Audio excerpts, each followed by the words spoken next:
Most people think Glastonbury is just a music festival. Others come for crystals, incense, and mystic books. And some seek enlightenment. This place also claims King Arthur's bones. And the blood of Christ. Shall we go through the portal and see what it's all about?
We have made it to Glastonbury. Hi, welcome to our Airbnb in Glastonbury. Look at this place. The Wheelwright's Cottage. Look at this, for 2 people. Full kitchen, even a dishwasher and a washing machine. Little fridge.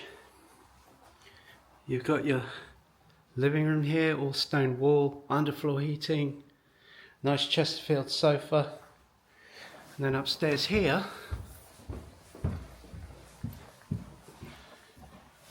you've got a lovely queen size bed.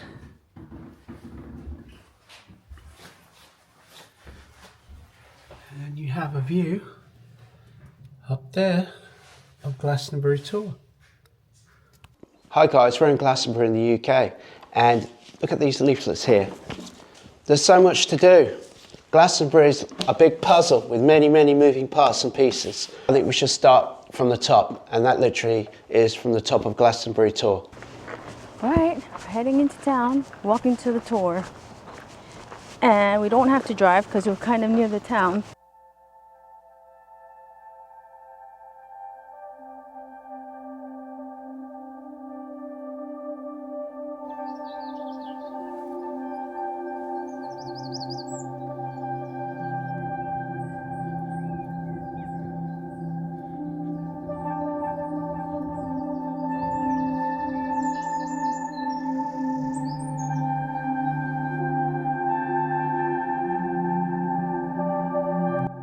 We left behind the cafes and the crystal shops for this.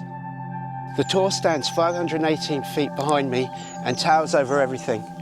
We're gonna do it. Let's see how we go. These are the cutest things. Oh, that one's not happy. RV life in the UK. All right, we're here at the bottom. Let's go. This begins our climb to the top. Are we ready?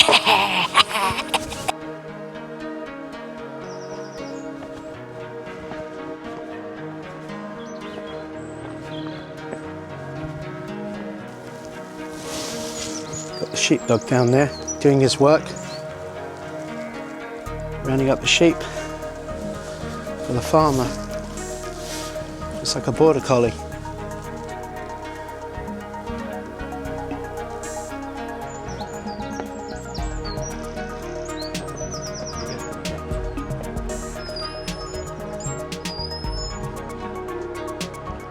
Already feeling it.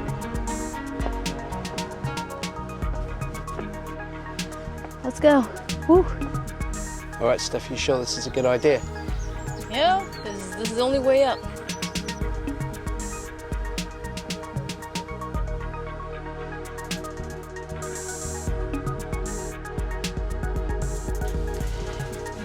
How you doing there, Daniel?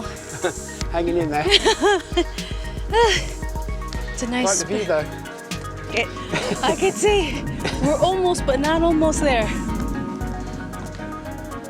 This is the short but steep way. Look at the sheep in the field. It's quite a sunny day here. Not hot, but just sunny. Nice breeze. But all the sheep are laying in the shade down in that field in the middle.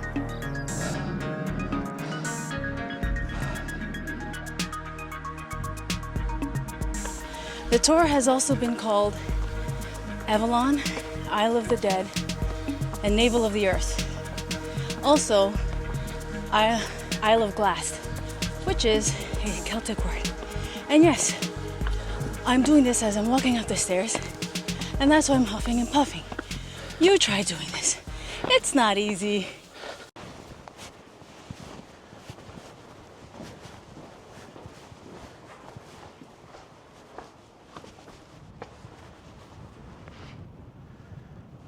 A bit of a climb, I must say. It's not terrible, not the worst, but the payoff is fantastic. Yeah, look at the view, guys.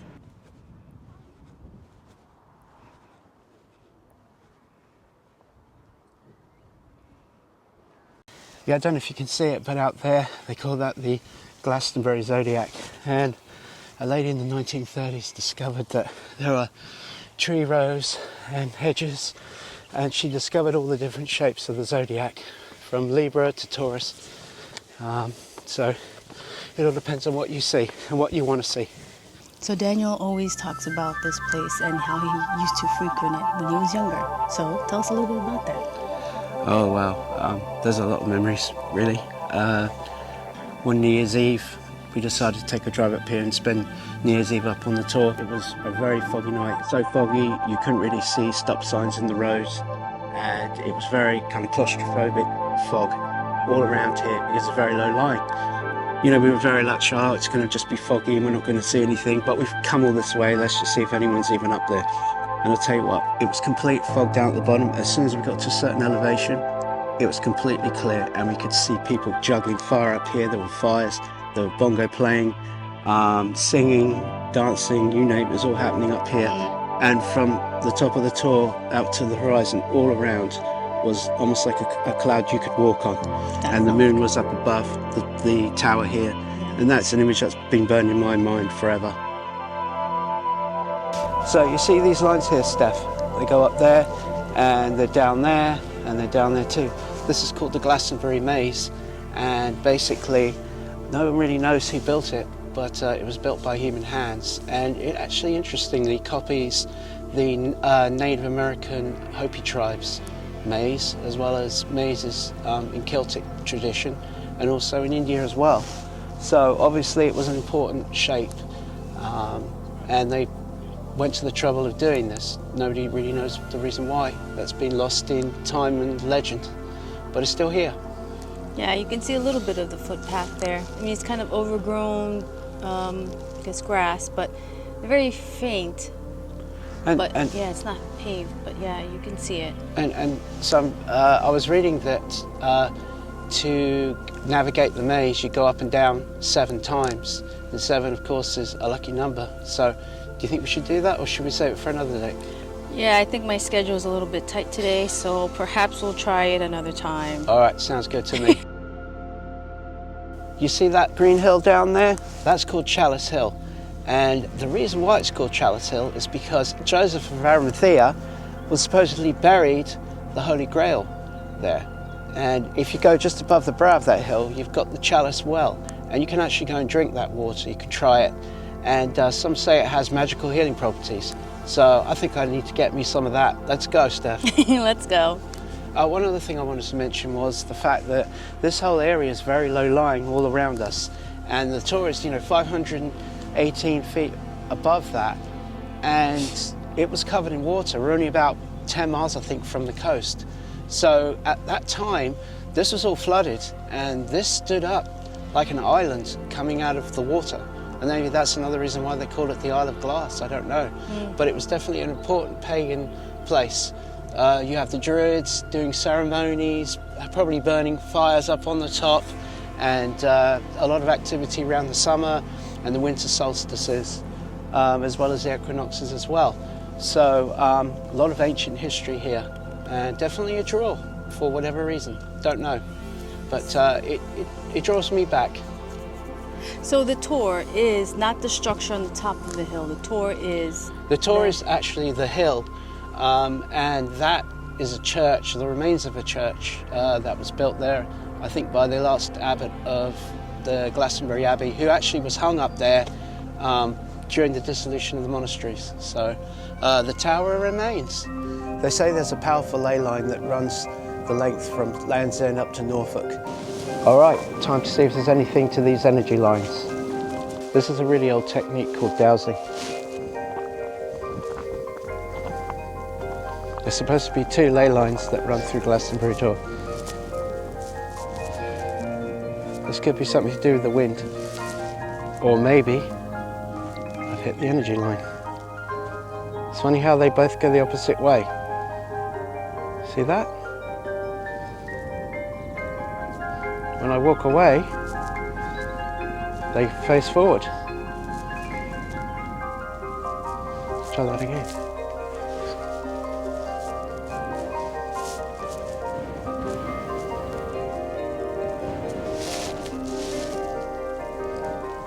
Now, I'm not saying this is real or anything, but I'm not saying it isn't either.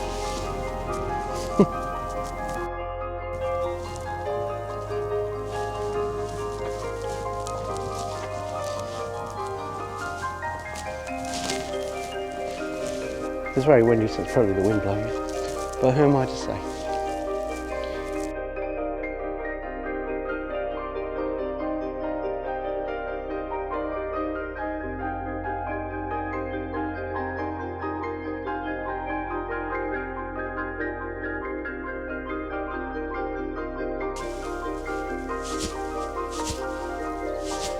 So here we go, here's the Tor that we've been walking up. That's the church that the church tower we were standing under before.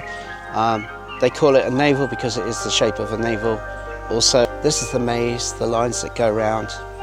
If you would see it flat, you would see the maze itself, or the labyrinth they call it. This was all covered in water all around the bottom here. This would have been poking out of the water and clearly seen from a long way away.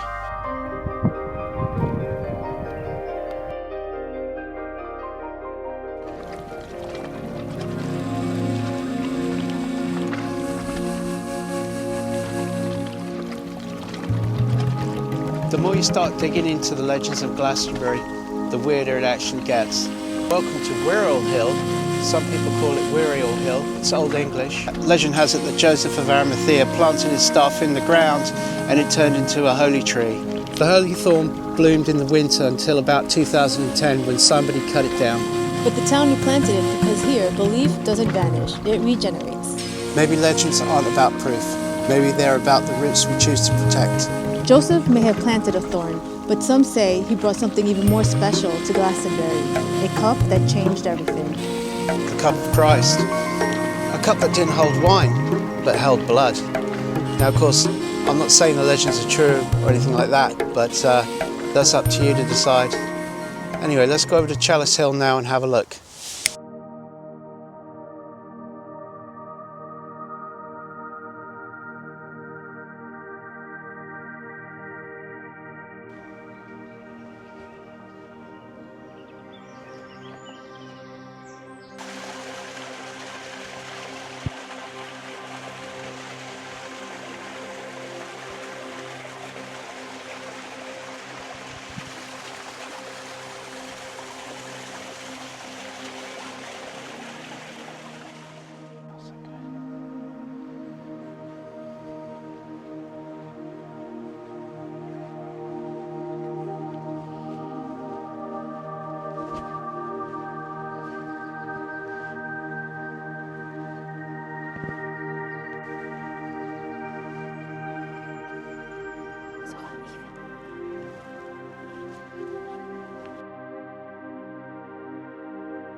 This is the Chalice Well.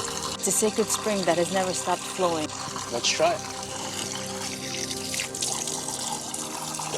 Oh, tastes like metal, and it actually does taste like blood. It doesn't taste like blood? It does taste like Try it. Here we go, guys. Metallic, right? Yeah. You know, centuries ago, people said that this flowed with the blood of Christ. And I can kind of see why they say that. Some believe the Holy Grail is buried beneath Chalice Hill, and this is its echo. Maybe the Grail isn't an object, maybe it's a place, a pulse. And in Glastonbury, belief never stays buried for long. It's a very peaceful place, very sacred. You see a lot of people coming here and they're saying their prayers and they're meditating. No phones allowed. Well, put it on airplane mode. It's very quiet and peaceful. You can hear the birds. Smell the scent of the flowers. Distant faint of the traffic, but it's not that bad. It smells so good in here, out here. Peaceful. The running of the water, the flowing. You see the baths that were once used, perhaps. Very peaceful. The well still flows quietly, but not far from here is a ruin of a kingdom and a grave that changed everything.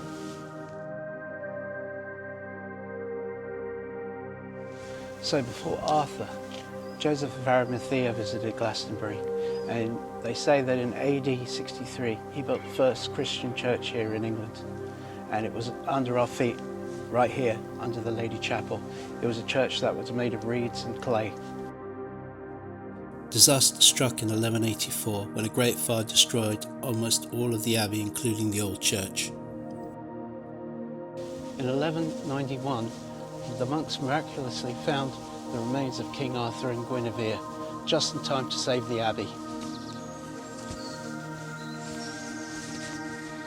Was it a miracle or marketing? Nobody really knows. We know that they needed money, and by doing this they would have definitely increased donations and visitation.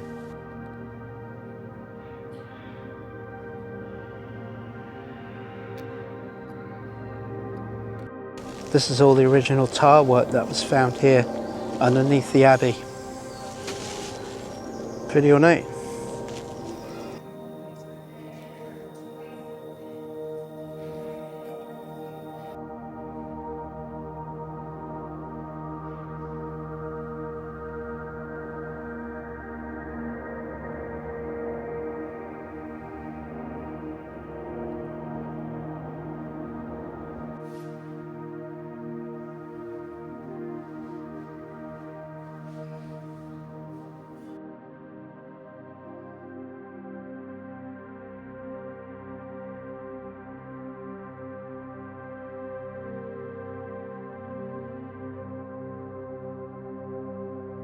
The abbey fell in 1539 when Henry VIII dissolved the monasteries.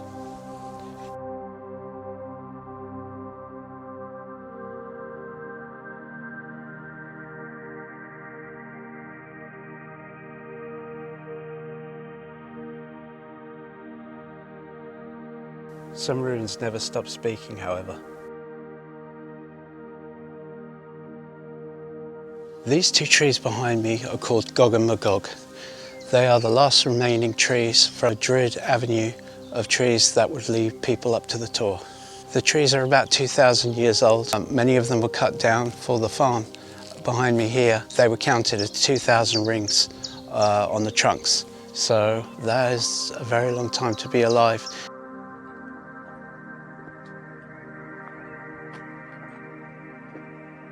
These trees were important ceremonial path that would lead the Druids up to the Tor.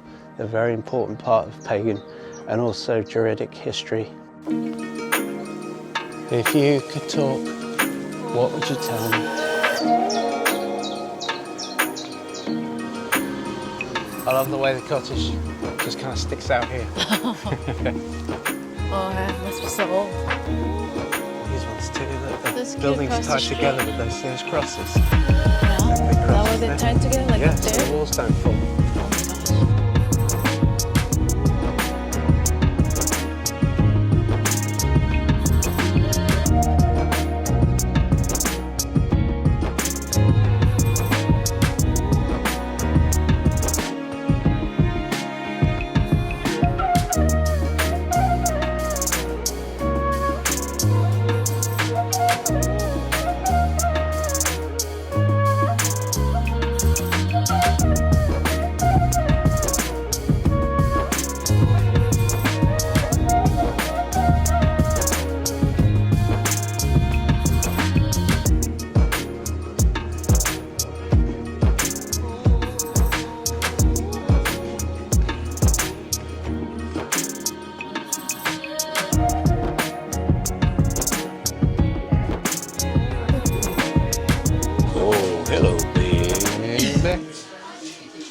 we got here, Steph? So we ordered beef pottage pie, which is a medieval dish. And it comes with mash, and spinach, and carrot. I have the vegetarian version, and Daniel has the beef. Don't waste your time with the vegetarian version.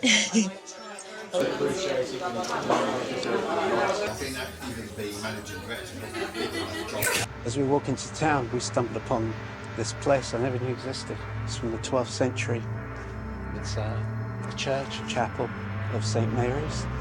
And I think it's a pilgrimage site that people used to come and stay. And the Arms, they built this place, it's called the Arms. Let's go in, take a look.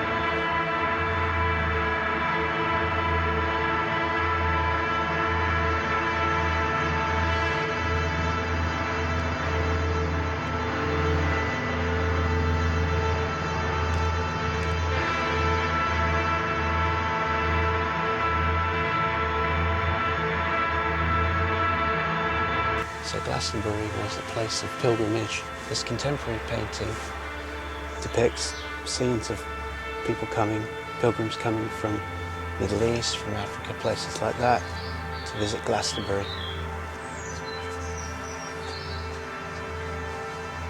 Definitely all this roaming around we're doing, being nomad types.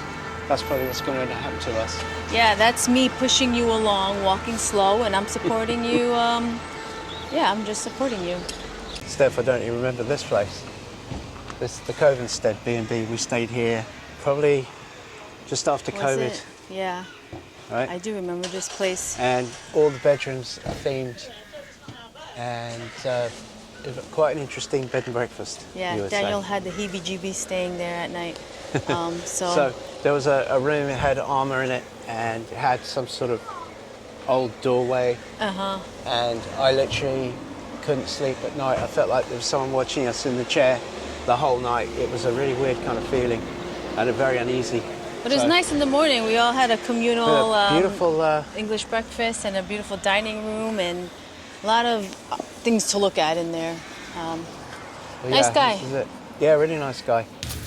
We're walking back. You gotta be real careful along these tiny sidewalks. Cars are really up close to you.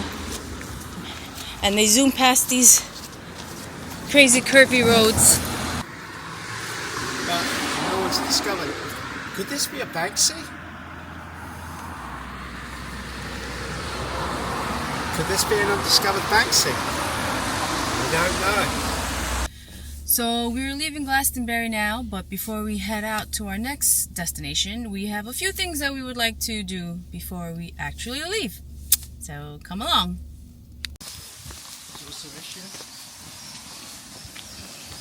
We're going to fill up our water jug with the Chalice water. This one is the one that tastes more like iron, so you put about 20-30% in that one.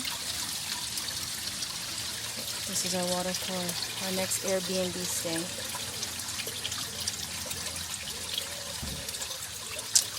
And then the other water is more calcium, apparently. And you fill the rest up with that water, and it's gonna taste awesome.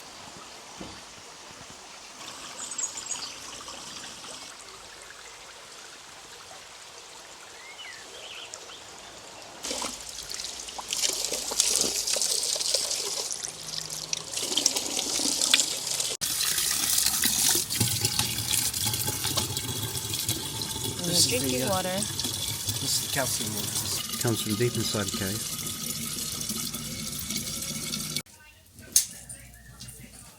Our second stop today is to get our aura and chakra reading. Okay, so we are in Aura Energetics in Glastonbury, and this is Claire. Claire. Pleased to meet you, Claire. Pleased to meet you, Daniel. Right, are you happy with that photograph? Yeah. If you put your left hand on here, so your fingers on there, your thumbs on the bit on the side. So you've got green because the chakra that you're drawing more energy out of is your heart chakra. So that's your most active chakra. And green is it's a colour of balance and harmony. It is a love of nature, being out in nature, being medicine for your soul. It's the most sociable colour, so it's sharing what's in your heart, which is maybe part of the reason you're getting communicative as one of your main, one of the main things it says about you. But greens are also the most determined and goal focused. So greens are often quite good at manifesting, probably because of that determination. Maybe it's that connection to the earth, so when you're grounded, it's more easy for you to manifest. A little bit adventurous, a little bit of a risk taker sometimes. Can also be, you know, the creative flow. So when that's combined with the yellow, that gives it a bit of sort of structure and organisation. So if you were doing something creative, there would be detail, there would be organisation, there would be getting your ducks in a row. If you're having an adventure, you would be planning it and having a tick list. It kind of brings that sort of, and that's that analytical yellow is more on this side here. But that's also a ray of sunshine, joyful, optimistic, standing in your power. On this side here, this is, I think there's a new creative project on the horizon because you've got that orange-yellow on that side, but it would have detail. There would be organisation to do with it. You see those rays of the light from the top there? I've been told they represent spirit guides around you, and especially as that looks kind of much paler orange-yellow than there, I feel there's some kind of, you know, there is spirit guides around you. So if you're not currently already asking them to work on your behalf for your highest joyful good, perhaps you should, and then maybe your life will flow better.